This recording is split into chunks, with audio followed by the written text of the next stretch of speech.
I arrived late. The back row of the Whitmore Hall was nearly full by the time I slipped in and found a seat near the aisle, and the program already open in the lap of the woman beside me told me I had missed the first two competitors. I didn't mind. I had come for one name, buried near the bottom of the list: Mira Solon, age 14, scholarship entrant, Fenwick Primary, sponsored. That was me. I had signed that form. I am Aldous Fenn. 31 years I ran a primary school in a farming village 2 hours east of this city, and in all those years I had encountered perhaps 3 children whose relationship with music made me feel I was standing near something I could not entirely explain. Mira was the third. She had played at the school's end-of-term assembly when she was 11.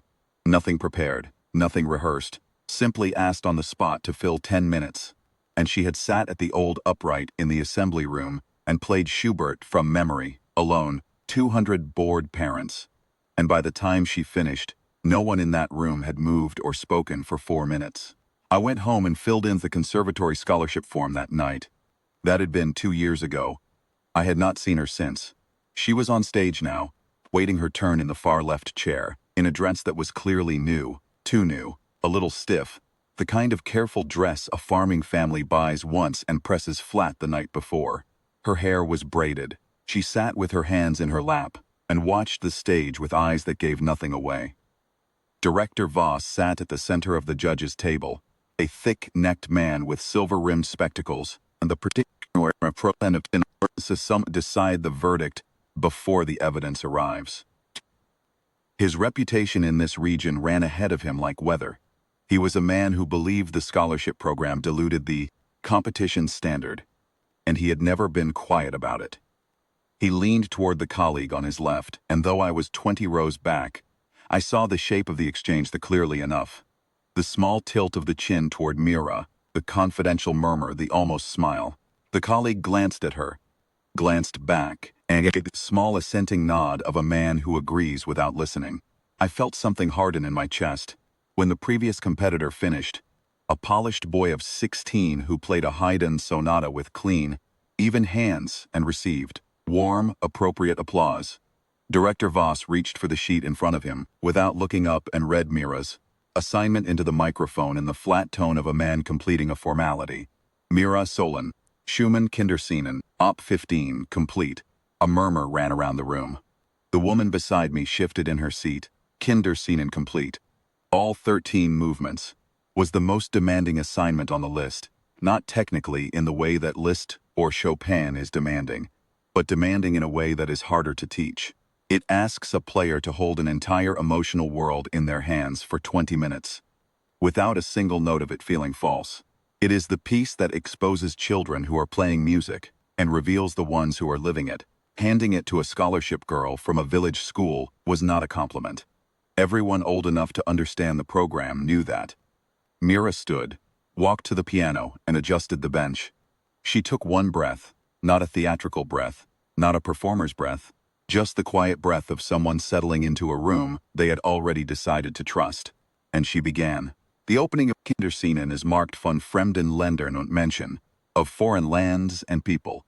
It arrives softly, 2 hands moving together in the gentlest possible conversation, and in most performances it is pleasant, graceful, the sound of a capable student. In Mira's hands it was something else. It was a child looking out a window at a world too large for her, and finding it beautiful anyway. The sound was so unguarded, so without a single gesture toward impressing anyone, that the hall's polite attention shifted within 8 bars into something quieter and more alert. I noticed the boy 2 seats to my left, a competitor, his program folded in his lap, stop moving. She moved through the second movement and the third, without pause, the music threading itself into a continuous thought. By the time she reached the fourth, Bittend is kind, the pleading child, I was aware that no one around me had coughed or shifted or turned a page. Voss had his pen in his hand. He hadn't written anything. Then she arrived at Traumerei. Traumerei is the 7th movement, and it is the one everyone knows. The melody that has floated out of parlor windows and concert halls for nearly 2 centuries, so familiar that most audiences hear it before it begins.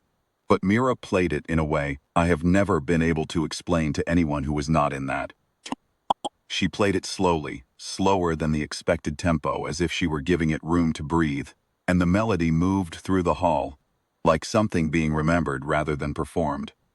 A sound from just out of reach, a thing you once knew and nearly lost. The woman beside me pressed her program flat against her leg. I heard, from somewhere behind me, careful sound of someone's trying not to cry. I looked at the judge's table. Voss had set down his pen. He was watching her. Shh. Not the way he had watched the previous competitors, with the contained, accessible attention of a man ticking boxes. He was watching her the way you watch something you did not expect and cannot immediately categorize. His chin had come down. His hands were flat on the table. Beside him, the colleague who had smiled at his murmur was sitting completely still. Finished Troimeray and did not pause. She moved directly into the 8th movement, the 9th. The music gathering and releasing, each small scene flowing into the next. And somewhere in the 11th movement, something happened in that room that I have no more precise language for than this. The hall stopped being a competition. The people in it stopped being an audience. For a few minutes, we were simply 280 human beings in the same room with something true, and there was nowhere else any of us wanted to be. She played the 13th movement, Der Dichter spricht, Poet Speaks, with her eyes closed. It is the quietest ending in all of Schumann. The poet at last alone, the music trailing into a final chord that seems to ask whether anything was really said at all. And then the silence that answers that it was. Mira held the final chord for a long moment. Then she lifted her hands and put them in her lap, and sat with her head slightly bowed. 2 full seconds, no one in Whitmore Hall made a sound. Then the girl immediately behind me, a competitor, no more than 13 herself, began to clap with both hands flat and hard, standing before she seemed to know she was doing it. The row around her came up with her. Then the row behind that.